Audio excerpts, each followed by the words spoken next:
Hi friends, ಇವತ್ತಿನ ಅದ್ಭುತ ವಿಡಿಯೋಗೆ ನಿಮ್ಮೆಲ್ಲರಿಗೂ ಆತ್ಮೀಯ ಸ್ವಾಗತ. ಫ್ರೆಂಡ್ಸ್, ಬೆಳಗಿನ ಸಮಯದಲ್ಲಿ ಆರ್ಯನ್ ಕಾರ್ಪೊರೇಷನ್ನ ಮುಂಭಾಗದಲ್ಲಿ ದುಬಾರಿ ಕಾರುಗಳ ಉದ್ದನೆಯ ಕ್ಯೂ ನಿಂತಿತ್ತು.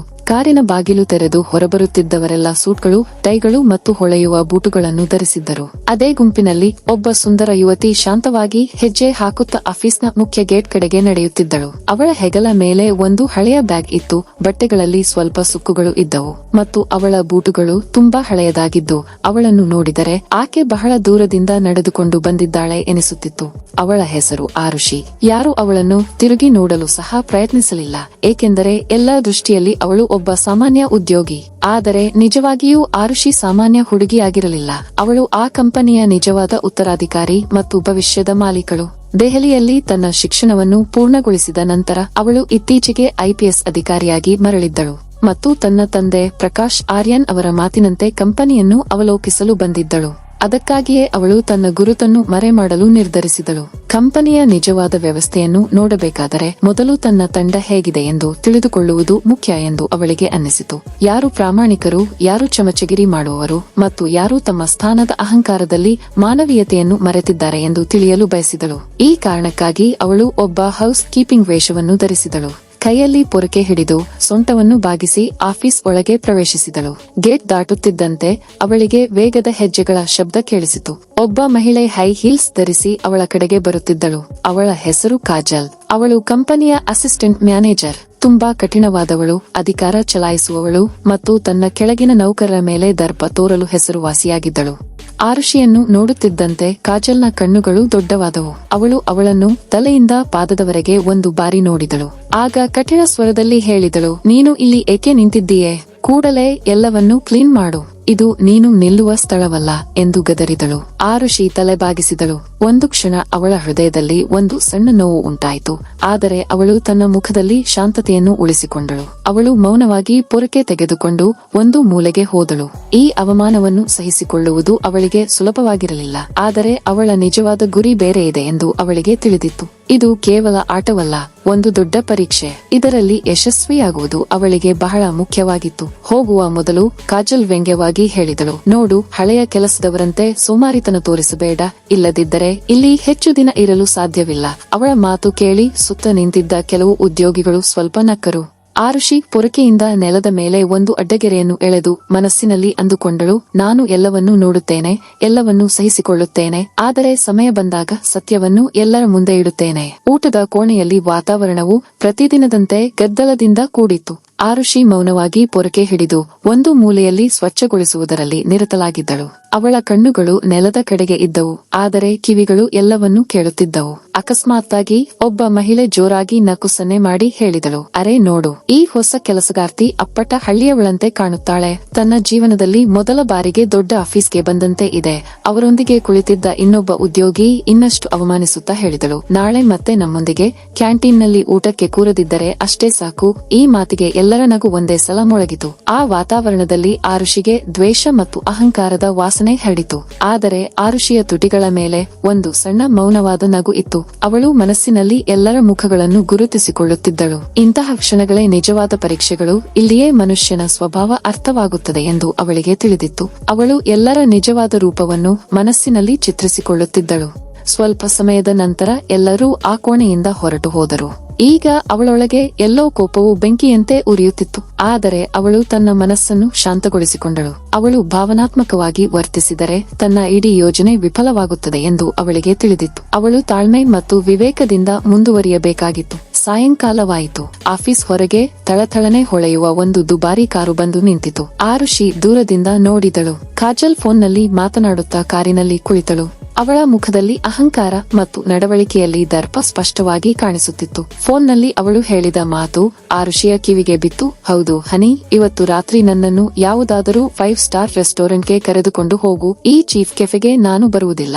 ಆಗ ಆರುಷಿಗೆ ಮನಸ್ಸಿನಲ್ಲಿ ಒಂದು ಆಲೋಚನೆ ಬಂತು. ಈ ಅಹಂಕಾರ ಹೆಚ್ಚು ದಿನ ಉಳಿಯುವುದಿಲ್ಲ. ಒಂದಲ್ಲ ಒಂದು ದಿನ ಸತ್ಯ ಎಲ್ಲರ ಮುಂದೆ ಬರಲೇಬೇಕು. ಆರುಷಿ ಶಾಂತವಾಗಿ ಹೆಜ್ಜೆ ಹಾಕುತ್ತಾ ಆಫೀಸ್ನಿಂದ ಹೊರಬಂದಳು. ಆದರೆ ಅವಳ ಕಣ್ಣುಗಳಲ್ಲಿ ಒಂದು ಬಲವಾದ ಸಂಕಲ್ಪದ ಮಿಂಚು ಇತ್ತು. ಇದು ಒಂದು ದೊಡ್ಡ ಆಟದ ಆರಂಭ. ಇಲ್ಲಿ ಪ್ರತಿಯೊಂದು ಸುಳ್ಳು, ಪ್ರತಿಯೊಂದು ಅಹಂಕಾರ ಮತ್ತು ಪ್ರತಿಯೊಂದು ಅನ್ಯಾಯವೂ ಬಯಲಾಗಲಿದೆ. ಮರುದಿನ ನೆಲವು ಒದ್ದೆಯಾಗಿದೆ ಎಂದು ಅಕಸ್ಮಾತ್ ಕಾಜಲ್ ಕಠಿಣ ಸ್ವರದಲ್ಲಿ ಹೇಳಿದಳು. ಅರೆ, ಇದೇನಾ ನೀನು ಕ್ಲೀನ್ ಮಾಡುವುದು? ಯಾರಾದರೂ ಜಾರಿ ಬಿದ್ದರೆ ನಿನಗೆ ಬುದ್ಧಿ ಇಲ್ಲವೇ? ಆರುಷಿ ತಲೆಬಾಗಿಸಿ ಮೌನವಾಗಿ ಮತ್ತೆ ನೆಲವನ್ನು ಸ್ವಚ್ಛಗೊಳಿಸಲು ಪ್ರಾರಂಭಿಸಿದಳು. ಸುತ್ತ ನಿಂತಿದ್ದ ಕೆಲವು ಉದ್ಯೋಗಿಗಳು ಅವಳಿಗೆ ಯಾವುದೇ ರೀತಿಯ ಸಹಾಯದ ಮಾತನ್ನು ಹೇಳಲು ಸಾಧ್ಯವಾಗಲಿಲ್ಲ. ಏಕೆಂದರೆ ಕಾಜಲ್ ಮುಂದೆ ಮಾತನಾಡುವುದು ತಮ್ಮ ಕಷ್ಟವನ್ನು ಆಹ್ವಾನಿಸಿದಂತೆಯೇ ಎಂದು ಅವರಿಗೆ ತಿಳಿದಿತ್ತು. ಹಾಗಾಗಿ ಎಲ್ಲರೂ ಆಕೆ ಕಣ್ಣು ತಪ್ಪಿಸಿ ತಮ್ಮ ಕೆಲಸದಲ್ಲಿ ಮುಳುಗಿದರು. ಈ ದಿನಗಳಲ್ಲಿ ಆರುಷಿಗೆ ಇಮ್ರಾನ್ ಎಂಬ ಒಬ್ಬ ಹಳೆಯ ಕೆಲಸದವನ ಪರಿಚಯವಾಯಿತು. ಇಮ್ರಾನ್ ಅನೇಕ ವರ್ಷಗಳಿಂದ ಕಂಪನಿಯಲ್ಲಿ ಕೆಲಸ ಮಾಡುತ್ತಿದ್ದನು. ಅವನು ಒಬ್ಬ ಸರಳ ಮನುಷ್ಯ. ಅವನು ಯಾವಾಗಲೂ ಕಷ್ಟಪಟ್ಟು ಕೆಲಸ ಮಾಡುತ್ತಿದ್ದನು ಮತ್ತು ಯಾರೊಂದಿಗೂ ಜಗಳವಾಡುತ್ತಿರಲಿಲ್ಲ. ಉದ್ಯೋಗಿಗಳು ಆಗಾಗ್ಗೆ ಅವನನ್ನು ಗೇಲಿ ಮಾಡುತ್ತಿದ್ದರು. ಕೆಲವರು ಅವನನ್ನು ಮುದುಕ ಸಫಾಯಿ ವಾಲಾ ಎಂದು ಕರೆಯುತ್ತಿದ್ದರು. ಮತ್ತೆ ಕೆಲವರು ಅವನ ಬಟ್ಟೆಗಳ ಮೇಲೆ ಹಾಸ್ಯ ಮಾಡುತ್ತಿದ್ದರು. ಆದರೆ ಇಮ್ರಾನ್ ಎಂದಿಗೂ ದುಃಖಪಡುತ್ತಿರಲಿಲ್ಲ. ಆರುಷಿ ಇಮ್ರಾನ್ನಲ್ಲಿ ಒಂದು ವಿಶೇಷವಾದ ಬೆಳಕನ್ನು ಕಂಡಳು. ಅವರೊಂದಿಗೆ ಕೆಲಸ ಮಾಡುತ್ತಾ ಅವಳು ಕೇಳಿದಳು, ಅಣ್ಣ, ನೀವು ಇಷ್ಟು ವರ್ಷಗಳಿಂದ ಇಲ್ಲಿ ಕೆಲಸ ಮಾಡುತ್ತಿದ್ದೀರಿ. ಆಫೀಸ್ನವರು ಹೀಗೆ ಅವಮಾನಿಸಿದರೆ ನಿಮಗೆ ನೋವು ಆಗುವುದಿಲ್ಲವೇ? ಇಮ್ರಾನ್ ನಕ್ಕು ಉತ್ತರ ನೀಡಿದರು, ಗೌರವವು ಯಾರಾದರೂ ಕೊಟ್ಟರೆ ಬರುವುದಿಲ್ಲ. ಇಂದು ನಗುವವರು ನಾಳೆ ಮರೆತು ಹೋಗುತ್ತಾರೆ. ಆದರೆ ನಾವು ನಮ್ಮ ಕೆಲಸವನ್ನು ಪ್ರಾಮಾಣಿಕವಾಗಿ ಮಾಡಿದರೆ ಮನಸ್ಸಿಗೆ ಶಾಂತಿ ಇರುತ್ತದೆ ಎಂದನು. ಈ ಮಾತುಗಳು ಆರುಷಿಯ ಮನಸ್ಸನ್ನು ತಟ್ಟಿದವು. ಊಟದ ಸಮಯದಲ್ಲಿ ಇಮ್ರಾನ್ ಆಗಾಗ್ಗೆ ತನ್ನ ರೊಟ್ಟಿಯನ್ನು ಹಂಚಿಕೊಳ್ಳುತ್ತಿದ್ದನು. ಒಂದು ದಿನ ಅವನು ಆರುಷಿಗೆ ಅರ್ಧ ರೊಟ್ಟಿ ಕೊಟ್ಟು, ತೆಗೆದುಕೋ ಅಮ್ಮ, ನೀನು ಸಹ ತಿನ್ನು. ನಾನು ಒಬ್ಬಂಟಿ ಮನುಷ್ಯ, ನನಗೆ ಸಾಕು. ನೀನು ಚಿಕ್ಕ ವಯಸ್ಸಿನವಳು, ನಿನಗೆ ಹೆಚ್ಚು ಶಕ್ತಿ ಬೇಕು ಎಂದರು. ಆರುಷಿಯ ಕಣ್ಣುಗಳಲ್ಲಿ ಸ್ವಲ್ಪ ಕಣ್ಣೀರು ಬಂದವು. ಅವಳು ಮನಸ್ಸಿನಲ್ಲಿ ಅಂದುಕೊಂಡಳು, ಕಂಪನಿಯಲ್ಲಿ ಯಾರಿಗಾದರೂ ಮೊದಲು ನ್ಯಾಯ ಸಿಗಬೇಕೆಂದರೆ ಅದು ಇಮ್ರಾನ್ಗೆ. ಅಂದಿನಿಂದ ಅವಳು ಇಮ್ರಾನ್ ಅವರ ಅಭಿಮಾನಿಯಾದಳು. ಆ ಕ್ಷಣ ಆರುಷಿ ತನ್ನೊಳಗೆ ಪ್ರತಿಜ್ಞೆ ಮಾಡಿದಳು, ನಾನು ಒಂದು ದಿನ ಇಮ್ರಾನ್ಗೆ ಮಾತ್ರವಲ್ಲದೆ ಇಲ್ಲಿ ವರ್ಷಗಳಿಂದ ತುಳಿತಕ್ಕೊಳಗಾದ ಪ್ರತಿಯೊಬ್ಬರ ಹಕ್ಕನ್ನು ಹಿಂದಿರುಗಿಸುತ್ತೇನೆ. ಆದರೆ ಅವಳಿಗೆ ತಿಳಿದಿತ್ತು, ಇನ್ನೂ ಸಮಯ ಬಂದಿಲ್ಲ. ಅವಳು ಇನ್ನೂ ಹೆಚ್ಚು ಸಹಿಸಿಕೊಳ್ಳಬೇಕು ಮತ್ತು ಸರಿಯಾದ ಕ್ಷಣಕ್ಕಾಗಿ ಕಾಯಬೇಕು. ದಿನಗಳು ಕಳೆದವು. ಆರುಷಿ ಆಫೀಸ್ನ ಪ್ರತಿಯೊಂದು ಮೂಲೆಯಲ್ಲಿ ನಡೆಯುತ್ತಿದ್ದ ಘಟನೆಗಳನ್ನು ಹತ್ತಿರದಿಂದ ನೋಡಲು ಪ್ರಾರಂಭಿಸಿದಳು. ಒಂದು ಮಧ್ಯಾಹ್ನ ಕಂಪನಿಯ ಉದ್ಯೋಗಿಗಳ ಕೇರಿಂಗ್ ಹೋಮ್ ರೂಮ್ನಿಂದ ಸ್ವಲ್ಪ ಹಣ ಕಳುವಾಗಿದೆ ಎಂಬ ಸುದ್ದಿ ಬಂದಿತು. ಈ ಸುದ್ದಿ ಹರಡುತ್ತಿದ್ದಂತೆ ಆಫೀಸ್ನಲ್ಲಿ ಗೊಂದಲ ಉಂಟಾಯಿತು. ಕೆಲವರು ಕಾಗದ ಲೆಕ್ಕ ತಪ್ಪಾಗಿದೆ ಎಂದು ಹೇಳಿದರು. ಮತ್ತೆ ಕೆಲವರು ಖಂಡಿತವಾಗಿಯೂ ಇದು ಒಳಗಿನ ನೌಕರರ ಕೆಲಸ ಎಂದು ಹೇಳಿದರು. ಅದೇ ಗಡಿಬಿಡಿಯ ನಡುವೆ ಕಾಜಲ್ ವೇಗವಾಗಿ ಹೆಜ್ಜೆ ಹಾಕುತ್ತಾ ಒಳಗೆ ಬಂದಳು. ಅವಳ ಕೈಯಲ್ಲಿ ಕೆಲವು ಕಾಗದಗಳು ಇದ್ದವು. ಮುಖದಲ್ಲಿ ಕೋಪ ಕೆಂಪು ಬಣ್ಣದಲ್ಲಿತ್ತು. ಅವಳು ಎಲ್ಲರ ಮುಂದೆ ಜೋರಾಗಿ ಹೇಳಿದಳು, ಹಣ ಯಾರು ಕದ್ದಿದ್ದಾರೆ ಎಂದು ನನಗೆ ಗೊತ್ತು. ಈ ಕೆಲಸ ಬೇರೆ ಯಾರದ್ದು ಅಲ್ಲ, ಇಮ್ರಾನ್ ಮಾಡಿದ್ದಾರೆ. ಆಗ ತಾನೇ ನೀರಿನ ಗ್ಯಾಲನ್ ತೆಗೆದುಕೊಂಡು ರೂಮ್ಗೆ ಬಂದ ಇಮ್ರಾನ್ ಆಶ್ಚರ್ಯದಿಂದ ಕಾಜಲ್ ಕಡೆಗೆ ನೋಡಿದರು. ಅವರ ಧ್ವನಿ ನಡುಗಿತು. ಮೇಡಂ, ನಾನು ಏನು ಮಾಡಿಲ್ಲ. ನಾನು ಕೇವಲ ನೀರು ಇಡಲು ಬಂದೆ. ನಾನು ಹಣವನ್ನು ತೆಗೆದುಕೊಂಡಿಲ್ಲ. ಕನಿಷ್ಠ ಮುಟ್ಟಲು ಇಲ್ಲ. ಆದರೆ ಕಾಜಲ್ ಅವರ ಮಾತನ್ನು ಕೇಳಲಿಲ್ಲ. ಅವಳು ಎಲ್ಲರ ಮುಂದೆ ಇಮ್ರಾನ್ನನ್ನು ಕಠಿಣ ಮಾತುಗಳಿಂದ ನಿಂದಿಸಿದಳು. ಸಾಕು, ನಿಲ್ಲಿಸು. ನಿನ್ನಂತಹವರೇ ಕಂಪನಿಗೆ ಕೆಟ್ಟ ಹೆಸರು ತರುತ್ತಾರೆ. ನಿನ್ನನ್ನು ಇಲ್ಲಿಂದ ಕಿತ್ತು ಹಾಕಬೇಕು. ಸುತ್ತ ನಿಂತಿದ್ದ ಉದ್ಯೋಗಿಗಳು ಮೌನವಾಗಿದ್ದರು. ಯಾರೂ ಧೈರ್ಯ ಮಾಡಿ ಇಮ್ರಾನ್ಗೆ ಬೆಂಬಲವಾಗಿ ಒಂದು ಮಾತನ್ನು ಆಡಲಿಲ್ಲ. ಕಾಜಲ್ಗೆ ದೊಡ್ಡ ಅಧಿಕಾರಿಗಳೊಂದಿಗೆ ಉತ್ತಮ ಸಂಬಂಧವಿದೆ. ಅವಳೊಂದಿಗೆ ಜಗಳವಾಡುವುದು ತಮ್ಮ ವೃತ್ತಿ ಜೀವನವನ್ನು ಅಪಾಯಕ್ಕೆ ಒಡ್ಡುವುದೇ ಎಂದು ಎಲ್ಲರಿಗೂ ತಿಳಿದಿತ್ತು. ಕೂಡಲೇ ಅವಳು HR ವಿಭಾಗಕ್ಕೆ ಮಾಹಿತಿ ನೀಡಿದಳು. ಅವರು ಇಮ್ರಾನ್ಗೆ ಗಂಭೀರ ಎಚ್ಚರಿಕೆ ನೀಡಿದರು. ಇಮ್ರಾನ್ ಅವರ ಮುಖ ಬಿಳಿಚಿಕೊಂಡಿತು. ಅವನು ಮೌನವಾಗಿ ತಲೆಬಾಗಿಸಿ ಆಫೀಸ್ನಿಂದ ಹೊರಗೆ ಹೋದನು. ಆರುಷಿ ದೂರದಿಂದ ಈ ದೃಶ್ಯವನ್ನು ನೋಡುತ್ತಿದ್ದಳು. ಅವಳ ಮನಸ್ಸು ಒಡೆದು ಹೋಯಿತು. ಇಮ್ರಾನ್ ನಿರ್ದೋಷಿ ಎಂದು ಅವಳಿಗೆ ತಿಳಿದಿತ್ತು. ಆದರೆ ಅವನಿಗೆ ಯಾರೂ ಸಹಾಯ ಮಾಡಲಿಲ್ಲ. ರಾತ್ರಿ ಆಫೀಸ್ ಮುಗಿದು ಎಲ್ಲರೂ ಹೊರಟು ಹೋದಾಗ ಆರುಷಿ ಮೆಲ್ಲಗೆ ಸೆಕ್ಯೂರಿಟಿ ರೂಮ್ ಪ್ರವೇಶಿಸಿದಳು. ಅವಳು ಕಂಪ್ಯೂಟರ್ ರೂಮ್ಗೆ ಹೋಗಿ ಆ ರೂಮ್ನ ಕ್ಯಾಮೆರಾ ರೆಕಾರ್ಡಿಂಗ್ ಅನ್ನು ತೆರೆದಳು. ಸ್ಕ್ರೀನ್ ಮೇಲೆ ಸ್ಪಷ್ಟವಾಗಿ ಕಾಣಿಸಿತು. ಇಮ್ರಾನ್ ಕೋಣೆಗೆ ಬಂದರು. ಗ್ಯಾಲನ್ ಇಟ್ಟು ತಕ್ಷಣ ಹೊರಗೆ ಹೋದರು. ಅವನು ಹಣವನ್ನು ತೆಗೆದುಕೊಳ್ಳಲಿಲ್ಲ. ಕನಿಷ್ಠ ಮುಟ್ಟಲೂ ಇಲ್ಲ. ಇದನ್ನು ನೋಡಿ ಆರುಷಿ ನಿಟ್ಟುಸಿರು ಬಿಟ್ಟಳು. ಆದರೆ ಅದೇ ಸಮಯದಲ್ಲಿ ಅವಳ ಮನಸ್ಸಿನಲ್ಲಿ ಕೋಪವು ಜ್ವಾಲೆಯಂತೆ ಉರಿಯುತ್ತಿತ್ತು. ಅವಳು ಕೂಡಲೇ ವಿಡಿಯೋದ ಕಾಪಿ ತೆಗೆದು ತನ್ನ ಬಳಿ ಇಟ್ಟುಕೊಂಡಳು. ಅವಳು ತನ್ನೊಳಗೆ ಅಂದುಕೊಂಡಳು, ಇನ್ನು ಸಮಯ ಬದಲಾಗುತ್ತಿದೆ. ಈ ಅನ್ಯಾಯ ಹೆಚ್ಚು ದಿನ ಮುಂದುವರಿಯುವುದಿಲ್ಲ. ಆ ರಾತ್ರಿ ಆರುಷಿಗೆ ಒಂದು ಪ್ರಮುಖ ರಾತ್ರಿ.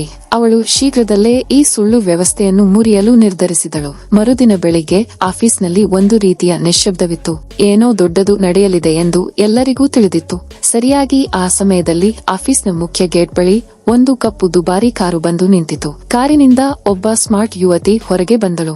ಅವಳು ಹೊಳೆಯುವ ಸೂಟ್ ಮತ್ತು ಕಣ್ಣಿಗೆ ಕನ್ನಡಕ ಧರಿಸಿದ್ದಳು. ಅದನ್ನು ನೋಡಿ ಎಲ್ಲರೂ ಆಶ್ಚರ್ಯದಿಂದ ಹಾಗೆಯೇ ನಿಂತು ಬಿಟ್ಟರು. ಏಕೆಂದರೆ ಈ ಹುಡುಗಿ ಬೇರೆ ಯಾರೂ ಅಲ್ಲ, ಸ್ವತಃ ಆರುಷಿಯೇ.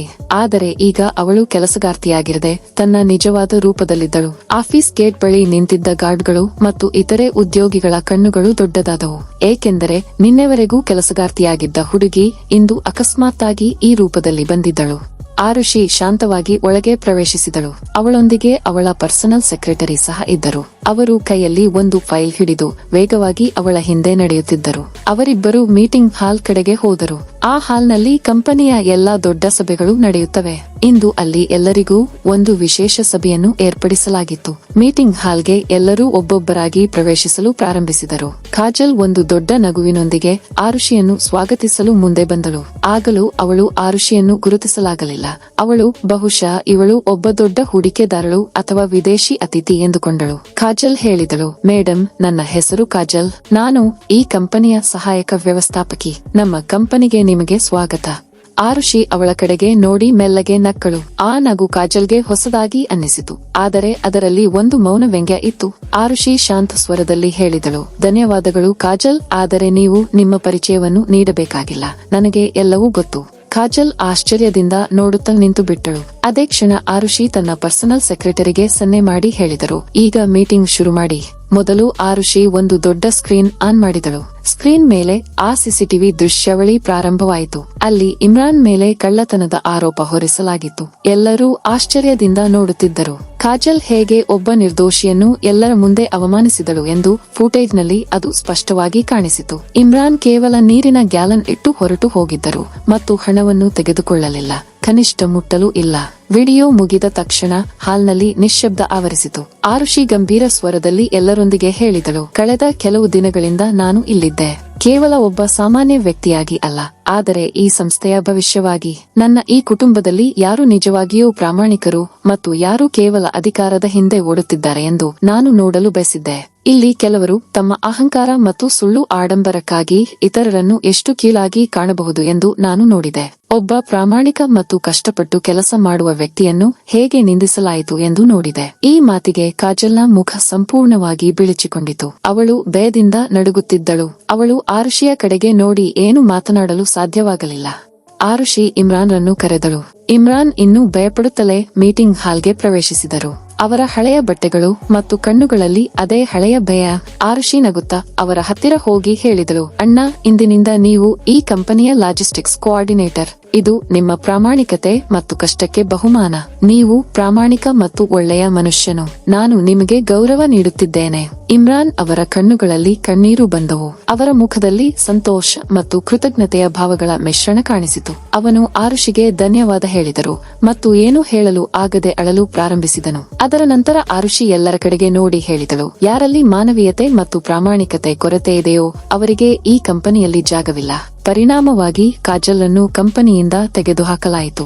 ನಂತರ ಆರುಷಿ ಕಾಜಲ್ನನ್ನು ವೈಯಕ್ತಿಕವಾಗಿ ಕರೆದು ಹೇಳಿದಳು, ಜೀವನ ಇಲ್ಲಿಗೆ ಮುಗಿಯುವುದಿಲ್ಲ. ನಿಮಗೆ ಇನ್ನೂ ಬದಲಾಗಲು ಅವಕಾಶವಿದೆ. ಅಹಂಕಾರವು ಮನುಷ್ಯನಿಗೆ ಕ್ಷಣಿಕ ಗೌರವ ನೀಡುತ್ತದೆ, ಆದರೆ ಅದು ಕೊನೆಯಲ್ಲಿ ಎಲ್ಲವನ್ನೂ ಕಿತ್ತುಕೊಳ್ಳುತ್ತದೆ. ನಂತರ ಒಂದು ಕಾರ್ಡ್ ಕೊಟ್ಟು ಹೇಳಿದರು, ನಮ್ಮ ಬಳಿ ಒಂದು ಟ್ರೈನಿಂಗ್ ಪ್ರೋಗ್ರಾಂ ಇದೆ. ನಿಮಗೆ ಬೇಕಾದರೆ ಅಲ್ಲಿ ಸೇರಿಕೊಳ್ಳಬಹುದು. ಅಲ್ಲಿ ನೀವು ಹೊಸದಾಗಿ ಜೀವನವನ್ನು ಪ್ರಾರಂಭಿಸಬಹುದು ಎಂದಳು.